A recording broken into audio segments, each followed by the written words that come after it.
नमस्कार मैत्रिणींनो, रंजना किचनमध्ये तुमचं अगदी मनापासून स्वागत आहे. आज आपल्याला पाहिजे आहे शेवयापासून भन्नाट रेसिपी. आपण शेवयांची खीर करतो किंवा अशाच शेवया वेळून खातो, पण आपल्याला त्यापासून बनवायचा आहे उपमा. अगदी सुटसुटीत एक एक शेवई अशी बाजूला होणारी मस्त अशी भन्नाट रेसिपी बनवायची आहे. त्यासाठी मी घेतलेल्या आहे गव्हाच्या पिठाच्या शेवया. त्यामध्ये थोडा रवासुद्धा आहे. आपण 1 किलो गव्हाचं पीठ असलं तर पाव किलो रवा घालायचा आहे आणि त्यापासून शेवया बनवायच्या आहेत. म्हणजे हेल्दी शेवया नूडल्सपेक्षाही. बाहेरचं नूडल्स वगैरे खाण्यापेक्षा घरच्या घरी ह्या शेवया तुम्ही नक्की करून पहा. मुलांनासुद्धा आवडेल इतकी भन्नाट रेसिपी होते. आता एक जाडबुडाचं भांडं घ्यायचं. त्यामध्ये आपल्याला तूप घालून घ्यायचं आहे. तूप घालून घेतल्यानंतर आपल्याला शेवया घालायच्या आहेत त्याच्यामध्ये आणि भाजून घ्यायच्या आहे. मैत्रिणींनो, जर तुम्हाला ह्या शेवया नसतील वापरायच्या तर बाहेरच्यासुद्धा शेवयांचा तुम्ही असा उपमा करू शकता. आम्ही दरवर्षी शेवया बनवून ठेवतो उन्हाळ्यामध्ये आणि वर्षभर गव्हाच्या पिठाच्या शेवया मुलांना खाऊ घालतो. नक्कीच मुलांनासुद्धा आवडतात आमच्या इथे. आणि ह्या शेवया आपल्या शरीरासाठी अगदी हेल्दी रेसिपी आहे. शेवया भाजून झाल्यानंतर काय करायचं आहे, थोडासा कलर बदलला का समजायच्या आपल्या शेवया भाजल्या आहे. त्याआधी थोडंसं आणखीन तूप घालून घेते. थोडं मला कोरड्या वाटल्या. आता तूप घालून घेतलेले परत म्हणजे आपल्याला थोडा वेळ अजून भाजून घ्यायचे आहेत. शेवया म्हटलं का डोळ्यापुढे येते खीर किंवा गोड पदार्थ. पण सगळ्यांनाच गोड पदार्थ आवडत नाही. त्यासाठी हा एक व्हिडिओ संपूर्ण पहा, म्हणजे तुम्हाला नक्कीच कळेल आपण कशा बनवल्या. आता शेवया भाजून झालेल्या आहेत त्या बाजूला ठेवून द्यायच्या आहेत. आणि शेंगदाणे घ्यायचे आहेत मूठभर. ते सुद्धा छान खमंग भाजून घ्यायचे तेलामध्ये, जसे आपण पोह्यांना भाजतो त्याप्रमाणे. ते सुद्धा भाजले का काढून घ्यायचे आहेत, आपल्याला बाजूला ठेवून द्यायचे आहेत. थोडेसे खरपूसच भाजून घ्यायचे मैत्रिणींनो, म्हणजे दाताखाली आले का त्याचा स्वाद अप्रतिम येतो. झटपट 10 मिनिटाच्या आत शेवया होतात बनून. आता शेंगदाणे काढून घेतल्यानंतर त्याच तेलामध्ये आपल्याला जिरी, मोहरी आणि 1 मोठा कांदा कापून घेतलेला आहे, तो सुद्धा परतून घ्यायचा आहे. मऊसर झाल्यानंतर थोडासा बाकीचे आपण पदार्थ घालणार आहोत. मुलांना जर आपण भाज्या आवडत नाही तर असं काही करून दिलं तर नक्कीच त्यांना आवडेल आणि त्यांच्या पोटात भाज्यासुद्धा जातील. आता कांदाही घालून घेतलेला आहे. 1 गाजर आहे, ते सुद्धा बारीक कापून घालायचं आहे.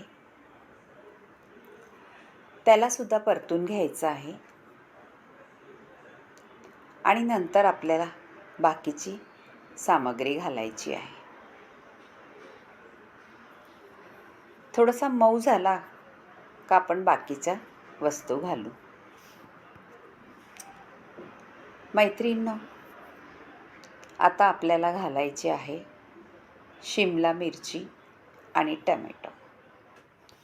ह्याला आपल्याला परतायला वेळ लागत नाही. आता घालून घेतलेलं आहे. थोडंसं मऊसर होईपर्यंत ठेवून देऊ. आणि मी घेतलेलं आहे आलं, लसूण आणि हिरवी मिरची. ह्याचा ठेचा केलेला आहे, तो सुद्धा घालायचा आहे. तुम्हाला जर लाल तिखट घालायचं असलं ते सुद्धा घालू शकता. मुलांसाठी बनवायचं असलं तर थोडंसं कमी तिखटच करा. आता भरपूर असा कढीपत्ता घालायचा आहे आणि ठेचा छान परतून घ्यायचा आहे.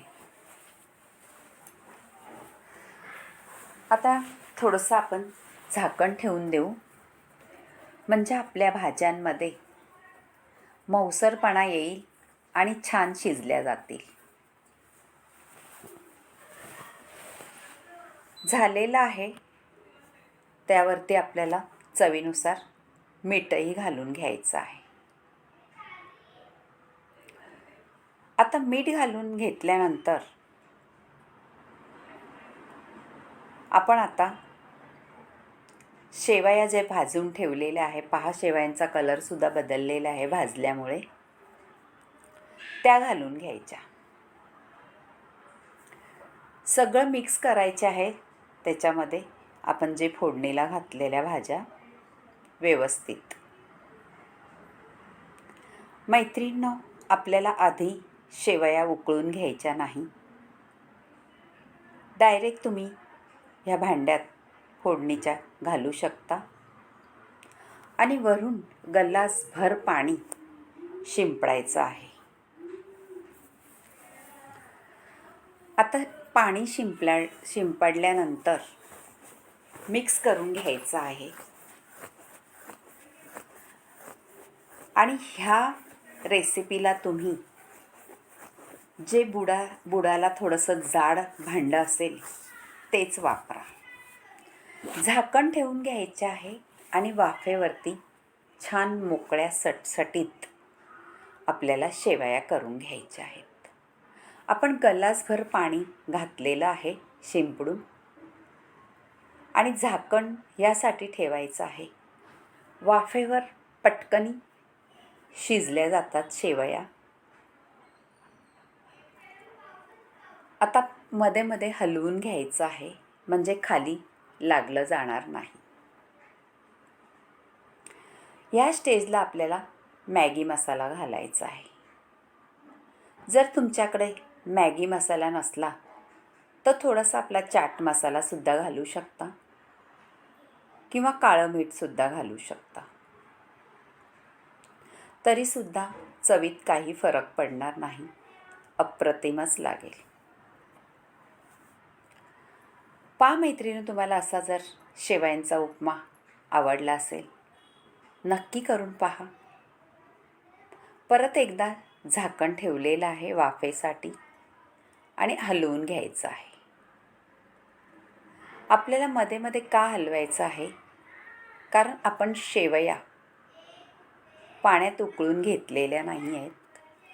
त्याला फक्त पाण्याच्या शिंतोडेमध्ये आपल्याला शिजून घेतलेले आहेत. झालेले आहेत. वरून आता शेंगदाणे आणि कोथिंबीर पेरून घ्यायची आहे आणि ताव मारायचा आहे. नक्की करून पहा. आवडल्या तर रंजना किचनला लाईक करा, शेअर करा, कमेंट करायला विसरू नका आणि सबस्क्राईब करा. अशाच नवनवीन रेसिपी पाहण्यासाठी रंजना किचनला सपोर्ट करा. यामध्ये काही बदल करायचा असला तो सुद्धा सांगू शकता. आपलं घरचं चॅनल असल्यागत कमेंटमध्ये जरूर कळवा तुम्हाला माझ्या रेसिपी कशा वाटतात.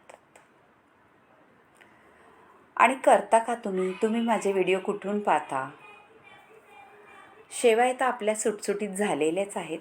पहा, एकमेकाला शेवया चिटकतसुद्धा नाही आहे. तुम्हाला खाऊनसुद्धा दाखवते. अगदी झटपट शेवया 10 मिनिटाच्या आत होणाऱ्या. बाय मैत्रिणींनो, भेटूया पुढच्या रेसिपीत.